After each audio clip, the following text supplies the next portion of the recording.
50% ছাত্ৰ-ছাত্ৰীয়ে দ্বিতীয় শ্ৰেণীৰ পৰ্যায়ৰ পাঠ এটা নিজৰ মাতৃভাষাতে পঢ়িব নাজানে।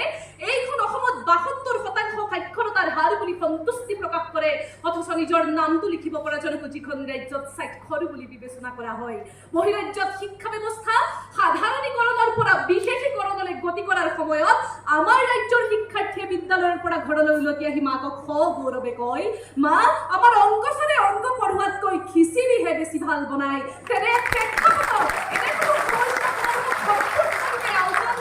কেৱল গণিত আৰু বিজ্ঞান দুটা বিষয়ৰ মাধ্যমেৰে শৈক্ষিক উন্নয়নৰ সপোন দেখা আৰু অলিক কল্পনা যে একেই কথা সেই কথা বুজি উঠি আজি উত্থাপিত বিধেয়কখন বিৰোধিতাৰে বিৰোধী পক্ষৰ আসন মই গ্ৰহণ কৰিছোঁ।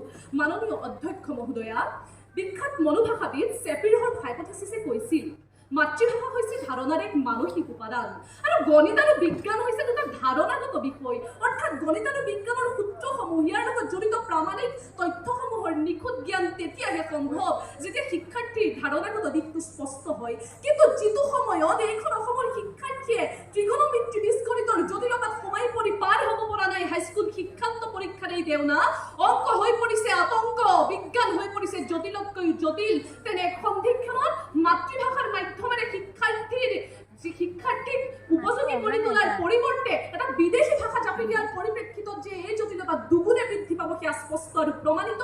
সেয়েহে পুনৰবাৰ বিৰোধিতা কৰিছো এনে এখন বিধেয়কৰ। মাননীয় অধ্যক্ষ মহোদয়া, ডক্টৰ সৰ্বপল্লী ৰাধাকৃষ্ণনে শৈক্ষিক উন্নয়নক শিক্ষাৰ সমাজমুখী দিশৰ লগত সংপৃক্ত কৰি কৈছিল যে শিক্ষাৰ শেষ উপাদান হ'ব লাগে স্বকীয় চেতনাৰে মুক্ত সৃষ্টিশীল মানুহ তৈয়াৰ কৰা, যি সমাজৰ বিপত্তিসমূহৰ বিৰুদ্ধে যুঁজিব পাৰে। কিন্তু তেনে এটা প্ৰেক্ষাপটত যে শৈক্ষিক উন্নয়নৰ দৰে ব্যাপক পৰিসৰৰ বিষয়বস্তু কেৱল পাঠ্যক্ৰমৰ গণিত আৰু বিজ্ঞান শীৰ্ষক দুটা বিষয় এটা বিদেশী ভাষাত অধ্যয়ন কৰিলে শৈক্ষিক উত্তৰণ ত্বৰান্বিত হ'ব বুলি কোৱা যুক্তিক কোনো পধ্যেই মানি ল'ব নোৱাৰিলোঁ। আৰু তেনে প্ৰেক্ষাপটত পুনৰবাৰ বিধেয়কখন বিৰোধিতা কৰি আজি সন্মানীয় চৰকাৰী পক্ষক প্ৰশ্ন কৰিবলৈ মই বাধ্য, তেওঁলোকৰ দৃষ্টিত শিক্ষা মানে কেৱল মাত্ৰ শিক আৰু খা নেকি? তেওঁলোকৰ দৃষ্টিত শিক্ষাৰ লক্ষ্য কেৱল মাত্ৰ বজাৰ উপযোগী শ্ৰমিকৰ সৃষ্টিয়েই নেকি?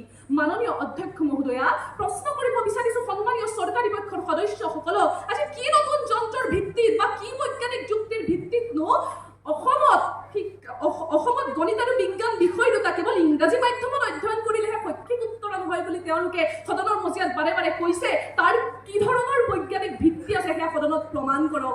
মাননীয় অধ্যক্ষ মহোদয়া, আজি প্ৰাথমিক পৰ্যায়ত গণিত আৰু বিজ্ঞানৰ কথা কোৱা হৈছে, কিন্তু জনাবলৈ পাই সুখী হ'ম সন্মানীয় চৰকাৰী পক্ষৰ সদস্যসকলক যে পঞ্চম শ্ৰেণী পৰ্যন্ত কিন্তু এইখন অসমত কোনো ধৰণৰ সাধাৰণ বিজ্ঞান বুলি বিষয় নাই, যদি আছে সেয়া পৰিৱেশ অধ্যয়ন, যি বিজ্ঞানৰ এটা শাখাহে মাত্ৰ।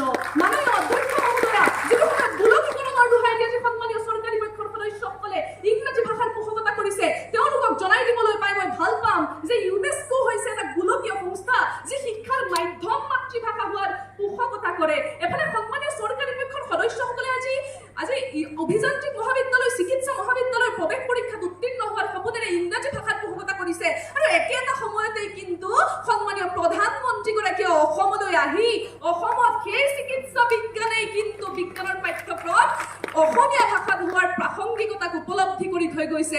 তেনে প্ৰেক্ষাপটত এনে এখন স্ববিৰোধী স্থিতিত গ্ৰহণ কৰা বিধেয়কক, উত্থাপন কৰা বিধেয়কক মই পুনৰবাৰ বিৰোধিতা কৰিছোঁ। মাননীয় অধ্যক্ষ মহোদয়, যদিহে আজি সদনৰ মাজমজিয়াত যদি এইখন সমাজ মহোদয় গণিত আৰু বিজ্ঞান কেৱল ইংৰাজী ভাষাত অধ্যয়ন কৰিলে শৈক্ষিক উন্নয়ন হ'লহেঁতেন, তেতিয়াহ'লে ৰেংলাৰ অনুপম শইকীয়াৰ দৰে ব্যক্তি সমাজত জন্ম নহ'লহেঁতেন। সদস্যসকল আহ্বান জনাইছোঁ প্ৰত্যেকগৰাকী চৰকাৰী পক্ষৰ সদস্য, আপোনালোকৰ চিন্তা চৰ্চাক নস্যাৎ কৰি আমাৰ লগত একমত হওক আৰু আজিৰ বিধেয়কখন গৃহীত নকৰি অন্য এখন সময়োযোগী উপযোগী বিধেয়ক আপোনালোকে উপস্থাপন কৰক। ধন্যবাদ মাননীয় অধ্যক্ষ মহোদয়া আৰু ধন্যবাদ পবিত্ৰ সদন।